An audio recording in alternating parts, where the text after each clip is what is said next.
Sudah ada dua pasang bakal calon presiden, calon wakil presiden yang resmi mendaftarkan diri ke KPU. Kita sudah tahu siapa pasangan Pak Ganjar Pranowo. Ternyata Pak Mahfud MD yang dipilih.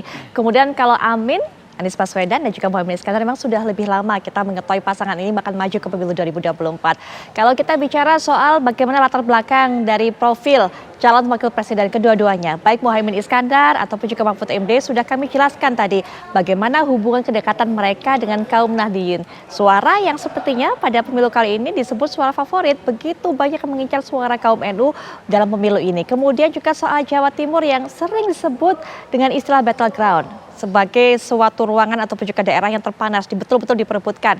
Kami bawa Anda nanti untuk bisa melihat bagaimana peluang dari kedua calon wakil presiden ini untuk bisa mendapatkan ceruk suara di sana. Untuk bisa memberikan pandangannya sudah hadir Mas Adi Prayitno selaku pengamat politik. Assalamualaikum warahmatullahi wabarakatuh. Selamat malam Mas Adi. Waalaikumsalam warahmatullahi wabarakatuh. Selamat malam Putri. Baik. Alhamdulillah baik ya Mas. Selain Mas Adi Prayitno juga sudah hadir secara daring. Ini tentunya selaku Wakil Ketua Umum PKB yaitu Pak Jazuli Fawait. Assalamualaikum warahmatullahi wabarakatuh. Selamat malam Pak Jazuli. Waalaikumsalam. Selamat malam Putri, Mbak Awi, Pak Dr. Adi Prayitno. Baik, dan juga nanti akan berbincang dengan kita Ketua DPP P3 yaitu Mas Ahmad Baidowi. Assalamualaikum warahmatullahi wabarakatuh. Selamat malam Mas Awi. Waalaikumsalam. Selamat malam Putri, Mas Adi. Baik. Jasil. Ya, Mas Awi langsung saja menggait Pak Mahfud MD. Harapannya sepertinya ini betul-betul untuk bisa memenangkan peperangan di daerah battleground Jawa Timur seperti yang selama ini disinggung-singgung. Termasuk juga untuk bisa mendapatkan suara kaum Nahdliyin. Seberapa yakin tentunya Pak Mahfud ini digandeng Pak Ganjar bisa mendapatkan suara yang besar di sana?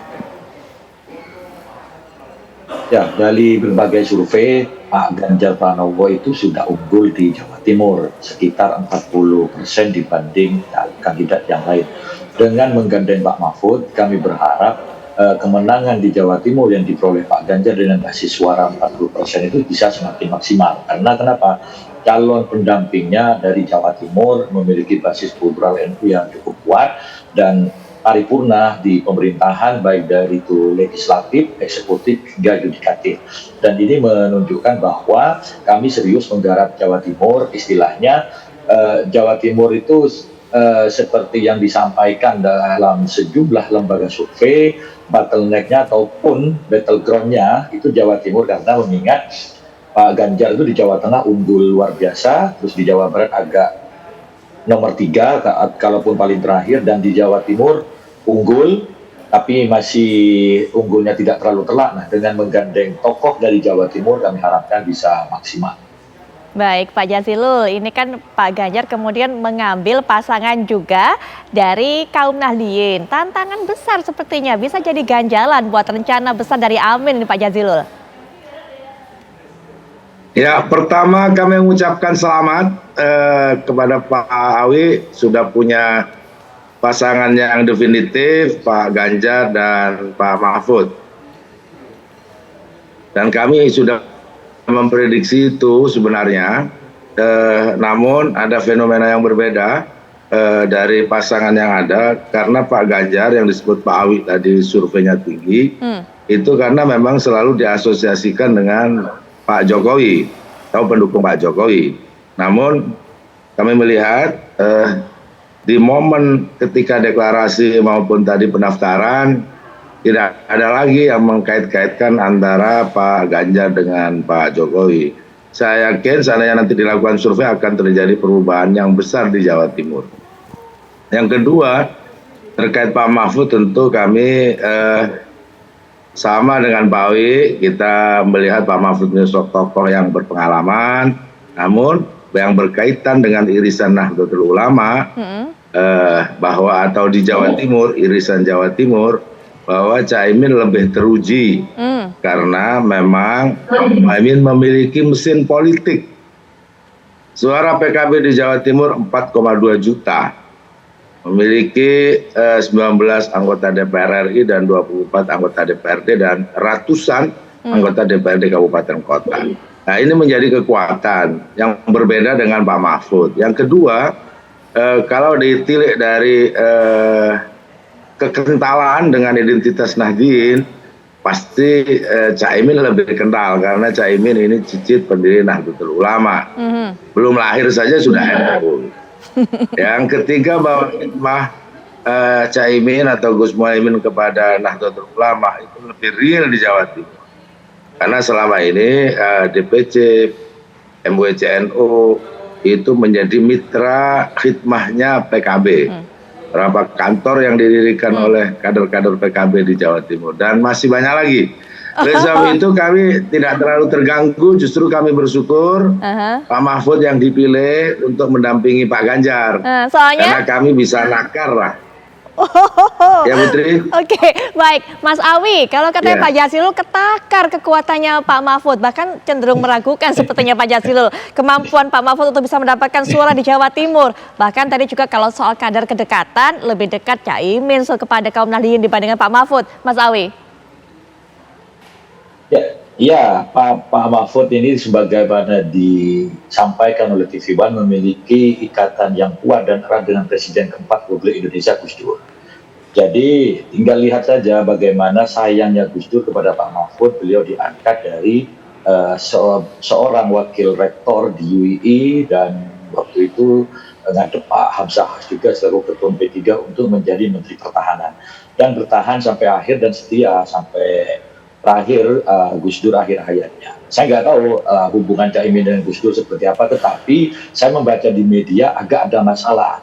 Ini kan satu persoalan juga. Yang kedua, tadi disebut terkait dengan struktur PCNU, PWNU, ya alhamdulillah.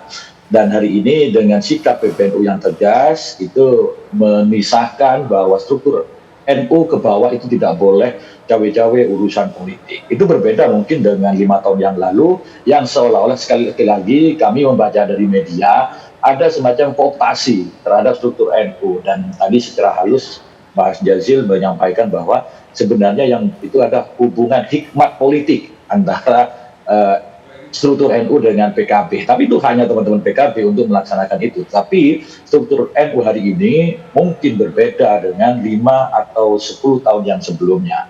Saya kira sebuah kekuatan itu tidak diukur oleh 5 tahun yang lalu, tapi kondisi hari ini dan juga grassroots yang memang menghendaki Pak Mahfud MD dari berbagai survei sangat banyak kader-kader NU yang menginginkan Pak Mahfud sebagai calon wakil presiden. Baik, Pak Jazilul nggak risau sepertinya Mas Awi. Grassroots suaranya pengennya Pak Mahfud. Gus Durian pengen suaranya kepada Pak Mahfud. Bagaimana ya, kemudian? Pak Awi sedang berfantasi, biasa berhayal lewat lembaga survei yang mana. Kalau khidmahnya Pak Mahfud terhadap warga Nahdliyin Jawa Timur itu bentuknya apa? Itu semuanya hanya sekedar sesuatu yang disampaikan tanpa fakta. Kalau kami kan sudah jelaskan faktanya bahwa kalau hasil survei tidak termasuk fakta, Pak Jazilul, kalau hasil survei tidak termasuk fakta? Ya mungkin Pak Awi yang pesan surveinya mungkin. Bagi Pak Awi itu fakta. Bagi kami hanya bagian dari sebab apa survei itu kan hanya temporal saja. Tapi bahwa suara PKB tahun 2019 4,2 juta di Jawa Timur itu fakta. Bahwa DPR RI PKB di Jawa Timur ada 19 itu fakta. Bahwa hari ini atau pemilu kemarin Jawa Timur tetap kandang PKB itu fakta. Nah, soal Pak Mahfud hanya faktanya memang lahir di Madura itu aja. Selebihnya saya nggak melihat jejaknya itu di Jawa Timur. Nah, oleh sebab itu bagi kami senang sekali Pak Mahfud mendampingi Pak Ganjar. Bagi warga Jawa Timur nanti bisa lebih cerdas untuk memilih mana yang sudah memiliki track record. Wah, kalau dari kalimat apalagi dari sisi gagasan ternyata Pak Mahfud itu waktu kemarin itu mirip koalisi perubahan tuh, yang disampaikan. Jadi akan masyarakat Jawa Timur akan melihat bahwa Pak Mahfud dan Pak Muhaimin memang satu saudara saja. Baik. Bahwa narasi di Jawa Timur hari ini kita lihat faktanya kemarin seperti yang terjadi di Sidoarjo, gema perubahan itu luar biasa. Apa Pak Awi mau lihat survei itu? Kalau Pak Awi waktu itu lewat pasti itu macet jalannya itu. Nah, oleh sebab itu fakta-fakta saja gitu. Sementara surveinya itu tahun kapan, bulan Oke. kapan. Yang Baik. jelas, yang berbeda saya sampaikan tadi bahwa di Ya, barisan Pak namanya Ganjar acara sudah ya tidak pasti ada Pak Jokowi. macet gitu kan. Tapi kan tidak Sidoarjo Nah, itu. saja Jawa Timur. Itu Sebentar, akan Mas Awi.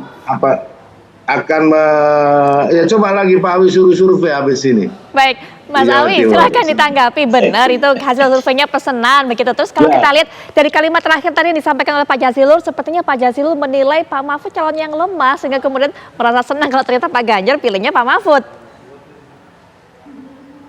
Oh iyalah, namanya orang jualan jamu kan harus jamunya yang terbaik gitu kan. Jadi terus terang saja kita nggak pernah pesan-pesan survei karena kita tidak memiliki cukup uang untuk memesan survei. Itu ada Pak Adi Prayitno itu yang biasa kerja survei, apakah beliau melakukan survei itu pesanan atau tidak.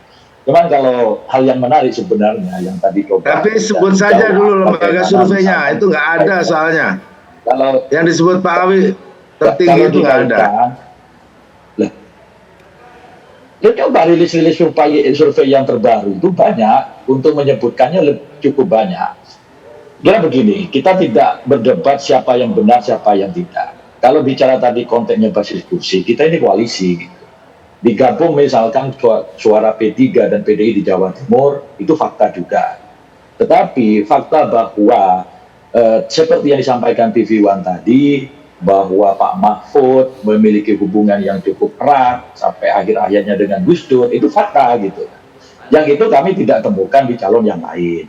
Yang berikutnya, kalau di survei di Kabupaten Sidoarjo pas acara, ya memang namanya acara pasti macet gitu. Kalau acara nggak macet, ya itu namanya di kuburan gitu. Namanya acara kayak deklarasi apa ini pasti macet gitu. Baik. Tetapi sekali lagi, memotret Jawa Timur Ya. itu tidak hanya Baik. dari soal kabupaten. Oke, Mas Apalagi Awi. tadi disebutkan Pak Mahfud hanya lahir di Madura. Madura itu lebih besar dari Bawean tempatnya Pak Jasil tuh. Oke, Mas Awi tahan Meskipun dulu kita ya. satu rumpun gitu. Oke, Mas Awi tahan dulu, Pak Jazilul juga tahan dulu. Saya yakin masih banyak yang ingin disampaikan, tapi setelah jeda berikut ini nanti kita juga akan dengarkan bagaimana pandangan dari Mas Adi Prayitno. Kami segera kembali setelah jeda. Kita akan lanjutkan kembali perbincangan. Pemirsa, saat kedua-duanya berasal dari Jawa Timur, Mas Adi, kedua-duanya berebut ceruk suara di Jawa Timur. Dua-duanya kemudian juga mewakili suara kaum Nahdliyin. Bagaimana melihatnya? Siapa yang lebih unggul? Ya, sebenarnya secara prinsip bicara tentang pemilu di 2024 tidak bisa disederhanakan soal Jawa Timur dan NU ya. Jadi pemilih kita itu luas dan besar. NU ataupun Jawa Timur ini hanya salah satu battleground yang saya kira memang selalu menjadi ceruk pemilih yang pastinya akan diperebutkan. Satu hal yang ingin saya katakan bahwa dulu ada tokoh-tokoh NU yang bertanding di 2024 sebagai cawapres. Sebut saja misalnya ada Kiai Hasim dan Gus Solah, justru kalah. Berpasangan dengan SBY yang saat itu dengan Pak JK yang warna ke-NU-annya tidak terlampau kentara. Kiai Hasim berpasangan dengan Megawati, kemudian Gus Solah berpasangan dengan Wiranto. Dua-duanya yang dianggap sebagai representasi politik dari NU itu kalah ketimbang SBY. Yang ingin saya katakan adalah sekuat apapun klaim politik bahwa paling NU, darah birunya NU, sejak lahir NU, itu juga tidak ada jaminan apapun untuk memenangkan pertarungan di Pilpres secara umum ya. Oleh karena itu bagi saya, soal pemilu di 2024, soal siapa yang menang, bukan lagi NU nggak NU. NU memang penting tapi tidak akan bisa menjamin kemenangan. Masih ada wilayah-wilayah lain, ormas-ormas lain yang saya kira perlu juga untuk dikapitalisasi. Muhammadiyah juga kuat, Nahdlatul Wathon juga kuat, Al-Wasliyah juga banyak pemilihnya. Kalau ini dijumlahkan, tentu menjadi ceruk pemilih yang juga signifikan. Tapi karena NU itu adalah ormas Islam terbesar di Indonesia, wajar kalau kemudian diperebutkan dan diklaim sebagai bagian penting dari insentif kemenangan politik elektoral mereka. Hasil survei saya khusus di Jawa Timur misalnya di bulan September, beberapa bulan yang lalu, memang kalau kita ranking satu persatu, ditanyakan kepada mereka yang mengaku NU ya, saya tidak tahu apakah mereka itu punya kartu NU atau tidak. Tapi ketika ditanya kepada mereka yang mengaku NU, kira-kira di antara tokoh yang kita sebutkan, ada Hovifah, ada Mahfud, ada Gus Muhaimin dan seterusnya, memang yang masuk tiga besar itu adalah pertama Hovifah, kemudian Mahfud MD, yang ketiga adalah Gus Muhaimin. Itu sesuai tidak bisa urutannya, dibantah. peringkat 1 hingga 3 sesuai Peringkat urutan? 1, peringkat 2, dan peringkat ketiga. Oke. Jadi tiga orang ini memang secara persentase survei selalu masuk dalam radar pembicaraan yang menurut orang-orang NU sangat layak untuk diusung dan dipilih di 2024. Saya tidak enak menyebut angkanya karena pastinya akan bias. wah ini dianggap sebagai pesanan, abal-abal.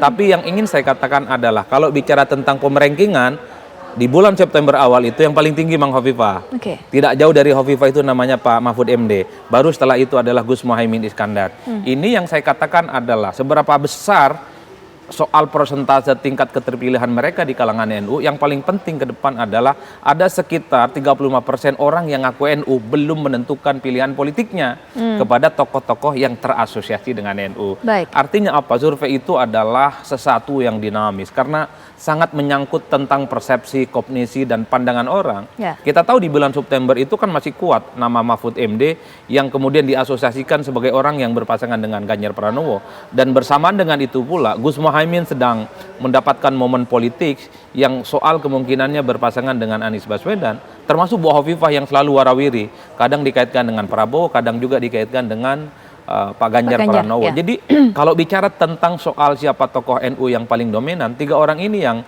kemudian memenuhi spotlight pembicaraan para warga Nahdlin. Yang saya sebut warga Nahdlin bukan yang punya kartu anggota NU, tapi adalah mereka yang merasa dekat, terafiliasi atau teridentifikasi sebagai bagian dari NU.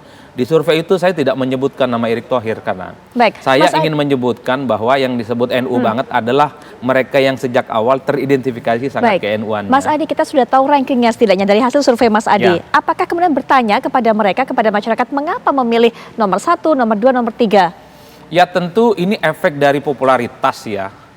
Kalau di Jawa Timur harus diakui yang populer itu memang Bu Hovifah karena mengingat posisinya sebagai menteri.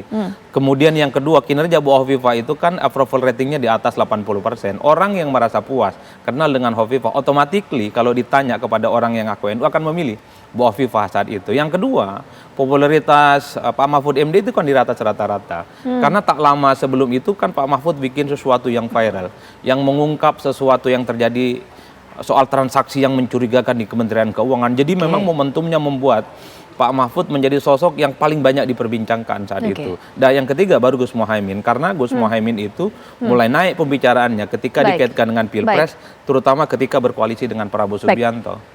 Ya, mungkin sampai di situ dulu Mas Adi. Saya minta Pak Jazilul lebih dahulu untuk bisa berikan tanggapan terhadap hasil survei yang dilakukan oleh Mas Adi. Pak Jazilul, soal popularitas, sepertinya Pak Mahfud MD punya suara atau lebih populer dibandingkan Caimin. Itu hasil survei dari Mas Adi, Pak Jazilul.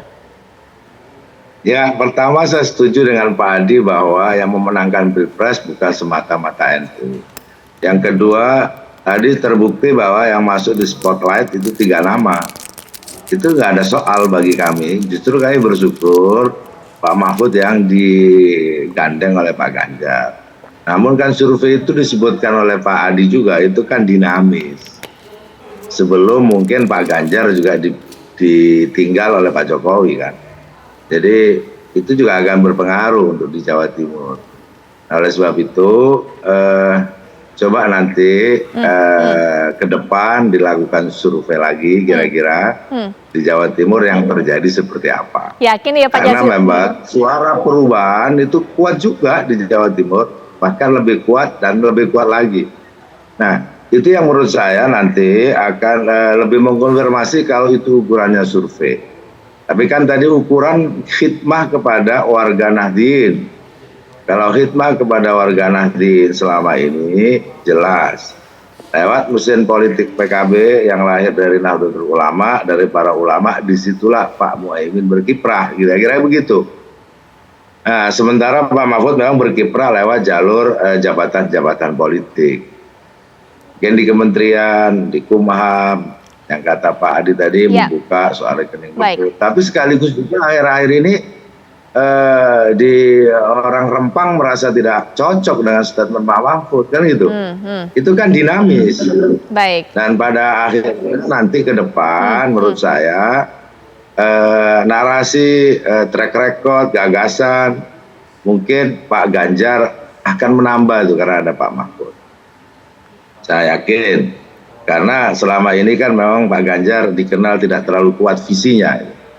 Jadi bisa membantu gitu Pak Mahfud di situ posisi. Baik, nanti langsung diberikan tanggapan. Di sisi lain, Pak Jokowi sudah tidak ada di situ. Ah, oke. Itu Begitu ya. menjadi soal sendiri. Jadi Oke. Pak Mahfud saya setuju Pak Mahfud menjadi penguat untuk Pak Ganjar. Baik, Pak Jazilul, kita Dari tahan sisi dulu. narasi.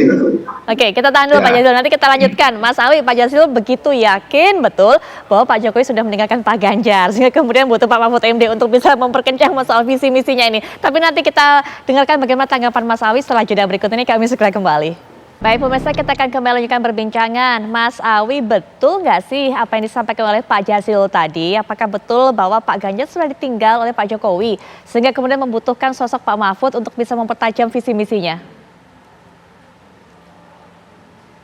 Saya nggak tahu ya, tapi hebatnya Pak Jazil itu tahu duluan gitu. Karena kita belum sempat nanya Pak Jokowi itu Bapak di mana gitu. Seperti halnya ketika terkait dengan putusan MK, ya tanya aja ke MK gitu. Silahkan aja tanya ke Pak Jokowi. Tapi begini, kalau kami berhusnudon, barangkali Pak Jokowi kebetulan hari ini beliau lagi kunjungan di luar negeri, setidaknya seperti Pak Habibie bahwa beliau tidak sibuk urusan siapa yang akan menggantikan, tetapi beliau seorang negarawan dan itu siapapun penggantinya ya saya yakin akan meneruskan apa yang sudah dibuat oleh legasi yang beliau tinggalkan. Toh semua sudah diatur di undang-undang. Yang berikutnya tadi menarik apa yang disampaikan oleh Mas Adi, meskipun hasil survei itu bersifat dinamis, tetapi itu data saintifik itu perlu untuk kami jadikan acuan. Survei terbaru ini dari Universitas Muhammadiyah Malang UMM dengan 1.000 responden menyebutkan bahwa elektabilitas Pak Mahfud itu lebih unggul di Jawa Timur di kalangan Nahdlatul Ulama, bahkan angkanya Pak Mahfud itu 20%, Caimin 10%.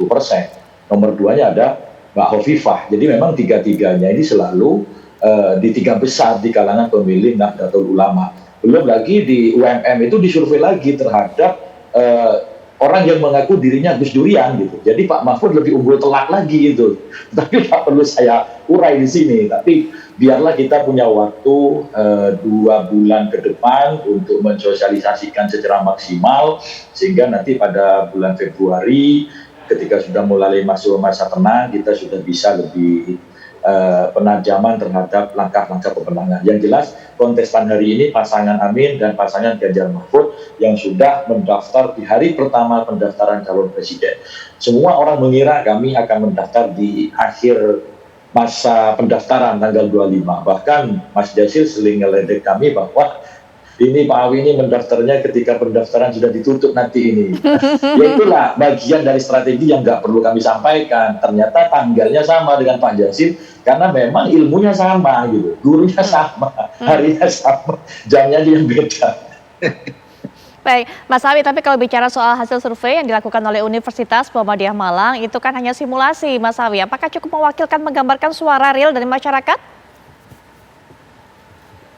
Ya, per hari ini suara realnya seperti itu. Tentu suara ini akan terus bergerak nanti ketika masing-masing calon presiden dan wakil presiden bekerja secara maksimal selama masa waktu 3-4 bulan ke depan.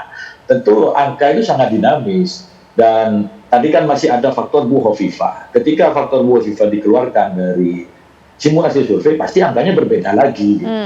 Dan itu gambaran data saintifik. Tentu data saintifik ini mengikuti potret sosial yang ada di masyarakat. Kecenderungan hari ini pasangan Ganjar Mahfud itu lebih banyak disukai, dipilih di kalangan Nahdien. Apakah sebulan, 2 bulan ke depan masih seperti itu? Kami harapkan seperti itu. Tentu kami tidak hanya berdiam diri berpuas diri dengan hasil survei yang ada hari ini karena Pak Jazil dan teman-temannya itu juga pasti bekerja maksimal gitu. Yang sudah mengintip kami mau seperti apa, ya kita juga harus menyiapkan strategi yang berbeda juga gitu. Itu hal yang lumrah saja. Toh nanti ketemunya di tanggal 14 Februari, siapa yang unggul, ya itulah presiden kita.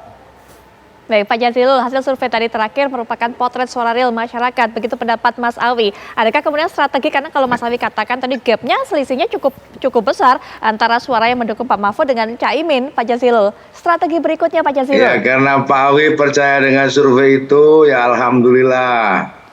Itu kan keyakinan Pak Awi gitu. Tapi kan tadi saya belum meyakinkan secara fakta. Apalagi survei itu kan dinamis. Yang saya sebutkan tadi bahwa Jawa Timur bukan hanya lumbung NU, tapi lumbung PKB. Dan faktanya ada. Emang PKB pemegang suara terbanyak di Jawa Timur. Nah, PKB itu mesin politiknya Pak Muhaimin. Itu fakta. Jadi menurut saya cerita-cerita terkait dengan dinamika politik yang ada di Jawa Timur menuju 14 Februari memang akan banyak dinamikanya. Namun yang jelas narasi perubahan yang ada di Jawa Timur itu makin menguat. Gitu. Apalagi Pak Awi juga sudah menggunakan narasi perubahan. Itu jadi itu kan kenapa menggunakan narasi perubahan? Ya karena ketika deklarasi soal capres di situ ada Pak Jokowi, tapi begitu daftar ke KPU atau deklarasi pasangan itu nggak ada Pak Jokowi. Jadi saya bukan memprediksi, itu fakta. Itu faktanya begitu Pak Awi. Apa ikut Zoom dari luar negeri kan nggak juga kan? Itu fakta saja. Jadi menurut saya fakta-fakta inilah yang nanti masyarakat akan melihat. Karena selama ini Pak Ganjar ini kuat suaranya karena ada asosiasi dengan Pak Jokowi. Baik. Gitu. Ya, nanti sebelum Mas. Sementara Pak Mahfud ini lebih kuat pada asosiasi perubahan. Baik, nanti sebelum Mas Awi juga bisa berikan tanggapan soal narasi perubahan juga, bagaimana melihatnya? Apakah berpengaruh juga terhadap suara pemilih nanti di terutama kaum NU di Jawa Timur, Mas Adi? Ya sebenarnya istilah perubahan itu bisa terjadi pada siapapun ya, termasuk kubunya Prabowo Subianto yang seakan-akan paling dekat dengan Jokowi. Karena yang diasumsikan perubahan itu adalah melanjutkan sesuatu yang baik, tapi kemudian dia mencoba untuk melakukan install ulang atau perbaikan ulang terkait dengan sesuatu yang kurang oke. Saya kira Pak Prabowo Subianto juga yang sangat identik dengan Jokowi belakangan tidak mungkin akan melanjutkan sesuatu yang kurang baik di era Jokowi. Cuman memang karena terlanjur bahwa tagline soal perubahan itu miliknya Amin, yang lain yang mencoba untuk menarasikan substansi yang sama, itu niru-niru perubahan. Tapi overall bagi saya terlepas dari istilah perubahan itu, bahwa tak ada kebenaran yang mutlak ataupun legacy yang mutlak yang ditinggalkan oleh Jokowi selama 10 tahun ini ya. Pasti ada sesuatu yang perlu dikritisi dan ada sesuatu yang perlu diperbaiki. Saya kira semua paslon itu dalam hal itu pastinya setuju. Yang ingin saya katakan adalah bahwa ketika Mahfud MD misalnya dan Pak Ganjar bicara tentang sesuatu yang sifatnya cukup kritis sebenarnya terkait dengan pidato politiknya hari ini tentang bagaimana penegakan hukum kalau itu ditegakkan seadil-adilnya maka separuh persoalan kebangsaan itu kita selesai. Itu kan sebenarnya adalah pikiran-pikiran maju yang mungkin menurut Gus Jazilul ini masuk nih dalam kategori pikiran perubahan yang diinginkan oleh kan begitu kira-kira. Tapi memang tanpa disebutkan bahwa itu perubahan, saya kira Pak Mahfud MD kemudian siapa lagi Pak Ganjar, Amin ataupun Prabowo Subianto, persoalan hukum itu adalah persoalan kita bersama dan bukan hanya soal segmentasi. Oleh karena itu, karena memang istilah perubahan itu telanjur di-coupling sebagai bagian dari Amin, mesti secara prinsip yang disebut dengan perubahan itu juga tidak jelas gitu ya. Tapi sebagai sebuah positioning politik ini hanyalah sebuah klaim bahwa seakan-akan siapapun yang ingin perbaikan itu masuk dalam kategori perubahan. Ini soal perang klaim aja. Cuman satu hal Putri, bagi saya bahwa soal Pak Mahfud, soal Muhaimin ini memang menjadi dua variabel penting yang selalu dikaitkan dengan bagaimana soal kekuatan politiknya di Jawa Timur. Nah kalau mau jujur, oke lah kita nggak pakai survei yang sekarang. Hasil Pileg 2019 yang lalu, itu kan yang ranking pertamanya kan PDIP, baru kemudian PKB. PDIP itu kalau tidak salah dia dapat 4.300.000 sekian. Kemudian PKB itu mendapatkan... Saya koreksi Pak Adi. Gimana? Kalau itu saya koreksi. Gimana Pak? Kursinya lebih banyak PDIP, suaranya lebih banyak Oh iya, PKB. itu konversi suara. Supaya itu namanya... ada ini. Itu suara konversi atau suara yang dikonversi. Seperti Golkar, kursinya jauh lebih banyak ketimbang Gerindra saat ini di DPR pusat, tapi mayoritas suaranya lebih banyak Gerindra. Kan begitu judulnya? Itu iya, persis ya, betul. Iya. Lebih banyak artinya, PKB daripada PDIP. Betul. Itu intinya yang disebut supaya... dengan konversi suara. Jumlah kursi DPRD itu yang paling banyak adalah PKB. Tapi kalau dihitung paling banyak siapa yang pilih partai, itu paling banyak PDIP. PDIP itu mendapatkan suara... Kebalik, Pak Adi Prayitno itu kebalik penjelasan Pak Doktor kebalik. Gimana Pak? Wah, ini nggak update berarti. Pak Dokter kebalik. 4.300.000 Kursinya PDIP lebih itu banyak ini hasil PDIP. KPU loh. Itu hasil Iya, KPU. hasil KPU, tapi sebelum saya luruskan. 4.300.000 itu PDIP dapat suaranya. PKB itu 4.300.000. Enggak, 4.200.000 itu milik PKB. Kursinya 24. Ini data PDIP KPU kursinya ya. 26 Gus, itu. Gus Yazil, ini data KPU terupdate. Saya nggak tahu. Gus itu pakai data yang mana, kecuali KPU Jatim yang salah ini. Ini jelas kok. Saya sampai ngecek ulang karena saya nulis ini juga soalnya. Saya mengutip situs website di KPU Jatim bahwa PDIP 4.3 sekian, ya. PKB itu 4.1 sekian. Realnya. Nah, saya nggak tahu kalau mau dikoreksi. Mungkin nanti perlu datanya. Saya akan mix dan saya akan coba edit tulisan-tulisan itu. Maksud saya begitu. Artinya apa? Yang ingin saya katakan, memang sensitif bicara soal siapa yang paling kuat pun. Yang ingin saya katakan adalah bicara tentang Ganjar Mahfud, bicara tentang Amin. Ini bukan bicara tentang personal, tapi kekuatan mesin politiknya secara umum.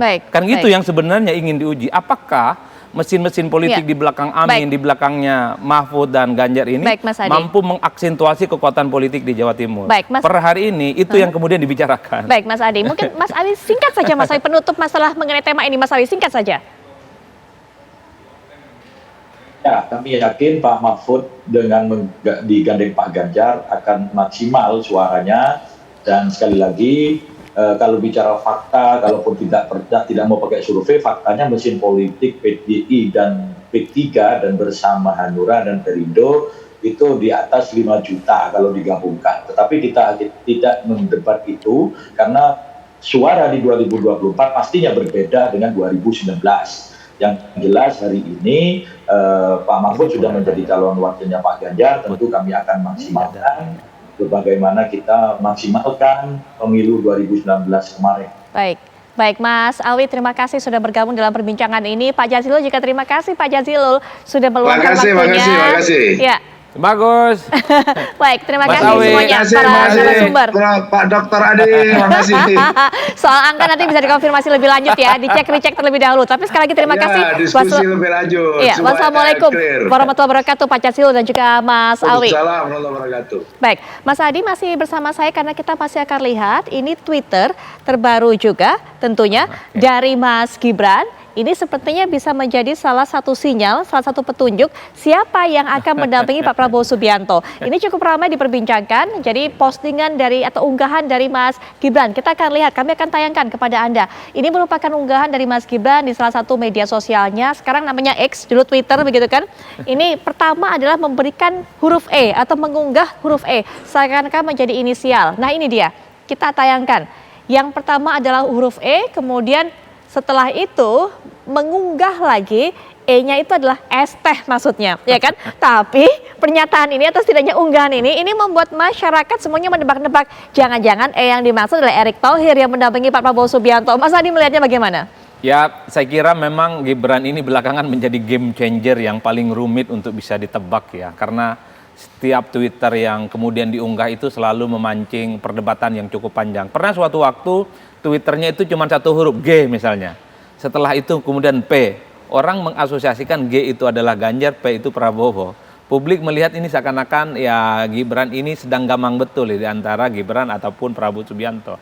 Nah termasuk yang E, pasti ini ditafsirkan dengan Erick Thohir. Ya. Karena belakangan ini kan terasosiasi bahwa Erick Thohir adalah sosok yang relatifly cukup rasional, masuk akal kalau kemudian dipilih sebagai pendampingnya Prabowo Subianto. Tapi bagi saya hanya Gibran dan Tuhan yang tahu. Tapi yang jelas Gibran ini selalu menurut saya ya mengeluarkan satu tulisan-tulisan di Twitternya yang memancing spekulasi yang terkait dengan situasi politik saat ini. Bahkan kalau mau jujur sebenarnya ketika E itu disebutkan, ini kan secara tidak langsung ingin mengkonfirmasi Erick itu orang yang dimaksud. Padahal kita tahu juga bahwa Gibran itu adalah sosok yang paling diinginkan sepertinya oleh kubu Prabowo Subianto ya untuk bisa berdampingan di 2024. Ornamen orkestrasi politiknya sudah sangat kelihatan. Relawannya sudah banyak deklarasi, ada baliho dan spanduk juga terjadi di mana-mana tentang Prabowo dan Gibran. Satu hal yang ingin saya katakan, mungkin Gibran tidak terlampau nyaman ketika selalu diasosiasikan sebagai sosok yang seakan-akan sudah dikunci berpasangan dengan Prabowo Subianto gitu ya. Satu sisi ketika Twitternya itu ada ingin menjelaskan kepada publik bahwa di sekitar Prabowo itu banyak orang, ada Baik, Erick Mas Hadi. Thohir, ada Erlangga dan seterusnya. Sepertinya ini adalah strategi dari Mas Wali Kota untuk mengalihkan pandangan ke yang lain, bahwa pendamping Prabowo itu bukan hanya dia yang disorot, Baik. tapi banyak yang lain loh. Nanti kita lihat, kita akan tunggu betul nggak sih kemudian ini menjadi hint ataupun juga menjadi sinyal-sinyal jawaban isyarat bahwa ternyata E yang dimaksud itu merupakan inisial dari pendamping Prabowo Subianto atau justru Mas Gibran sendiri sebenarnya. Terima kasih Mas Hadi sudah meluangkan waktunya dan juga memberikan pandangannya mengenai hal ini.